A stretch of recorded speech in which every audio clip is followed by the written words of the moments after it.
somewhere, and I don't know if he's a teacher or what out there, but I don't know that he's still in this in the business, in the sense of, I don't know if he does plays where he lived, but I know he doesn't live in Louisville, but he came to Louisville for that show, and it was great seeing him. And I think he's like in Iowa or Idaho or somewhere in Missouri or something, and with a wife and kids, and pretty happily, carrying on. Technical question: in the flashback scene, the 1959, the color scene later, where Tom Atkins comes to the car. The axe murderer, he swings the axe, hits the girl in the head, and it looks like he's really hitting her in the head. I mean, how did you film that stuff? Okay, turn sideways. Camera's here. All right. That's the head of the axe. Oh, he just missed? Yeah. He just went by her. Yeah. But the way it's framed, it looks like it's Force Something perspective. right into her. right on it. And, it's long lenses, just for those who don't know, Oh. compress things. Long lenses make things closer together. I also loved the sequence that we did when I was sitting on where the hell did we shoot that? On a little beach lake somewhere?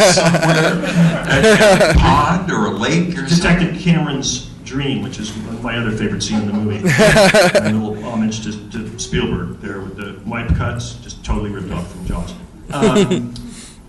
That was Lake Castaic, north of LA. So it is, in fact, a lake. Oh, yeah. That ocean was a lake. Yeah. Now, also, that was the last day of shooting. No. Yeah. Was it? We cut the cake that day, yeah. Get out. Really? Huh. I love that. I got to wear my Carrick High School class ring in the whole movie. Yeah, and because I hungered for her, and I got to see her go into that lake, or come out of that lake.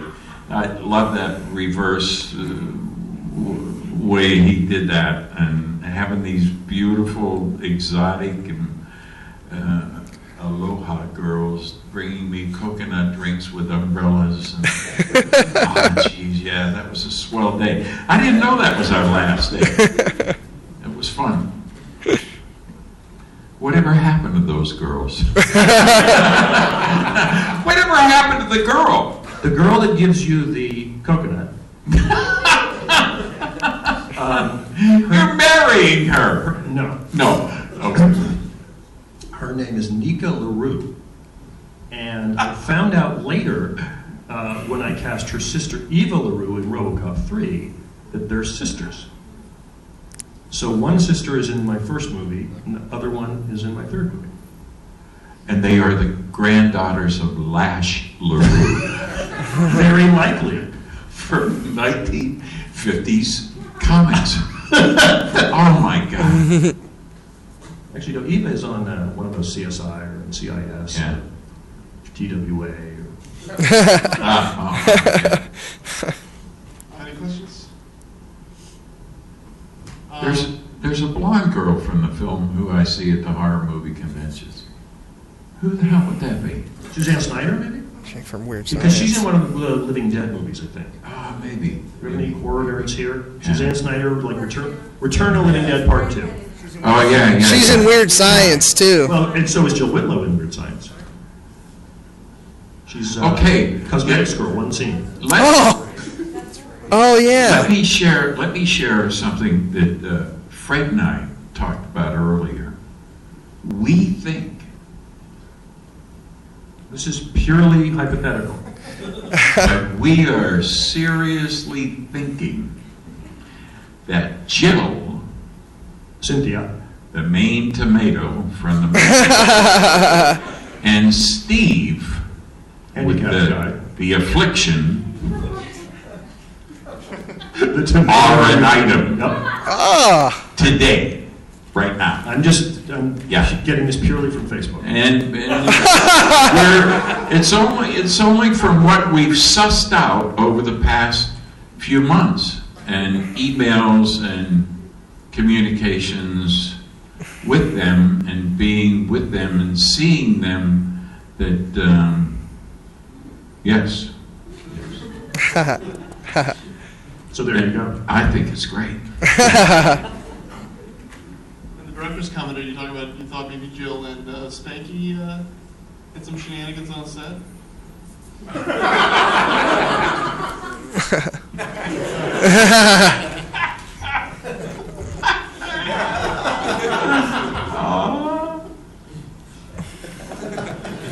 Are there any? That's a total skill. Are there any recent films that you're in love with, or any directors now that you think are great directors? I love Paul Thomas Anderson. I think the Coens hit it out of the park every couple of movies. Boy, new ones. But Blue Valentine was brilliant. I can't remember the director's name. I thought that was a remarkable movie.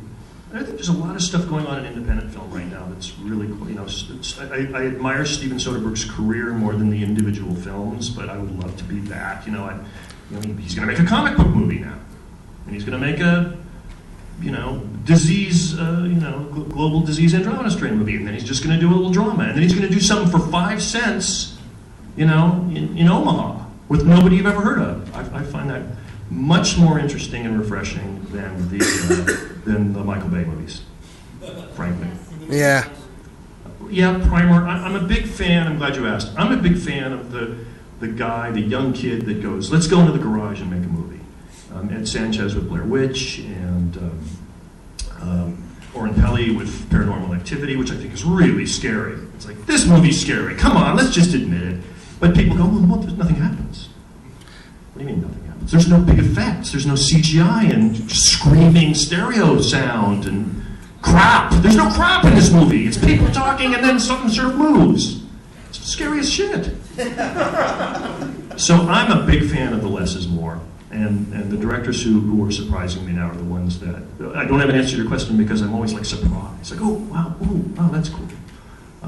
And frankly, if I had the opportunity to be one of those giant, $200 million movie guys, I mean, Shane is about to do Iron Man 3. I don't envy him. Wow. Yeah. I do not envy him one bit. And I can see his hair turning gray before my eyes. That's no fun. But to just get your friends and do something small that has no expectation, that there's not a gun to your head, that's the guys that are doing that are the guys that I'm really impressed with right That's now. what I'm talking about. Right on. Yeah. Right on. Can you tell us about projects you're working on now, or Nope. Creature? Okay. Tom? Did you enjoy me in Tree of Life? I wasn't in it. But I love that. I love that movie because my son loves that movie, and we saw it together, and I thought, I like it. It's weird. But did you see The Tree? Would you? The Huh? Australian film The Tree. It shoots that one out of the water. An Australian film called The Tree. The Tree. Not The Tree of Life. Just The Tree. It's part of Pittsburgh's Three Rivers Film Festival. Oh, yeah? Can I get it on Netflix? I don't know. No, I'm not trying to be funny or anything, But but I'm telling you, if you want to see The Tree movie, yeah, unfortunately, It's good. Eclipsed by The Tree of Life. yeah. I really Oh, it's the fireworks for Night Up Late. Yeah. So it's called The Tree, and it's out of Australia. Australia, it's to die for. Oh, I'll look for it. I'll find it. Your son will love it. Okay. Any other questions? Anybody? Okay. It's been a dream having you both here. It's been great. My pleasure. I've enjoyed it. Thanks so much. Thanks a lot, Tom. Thank you very much.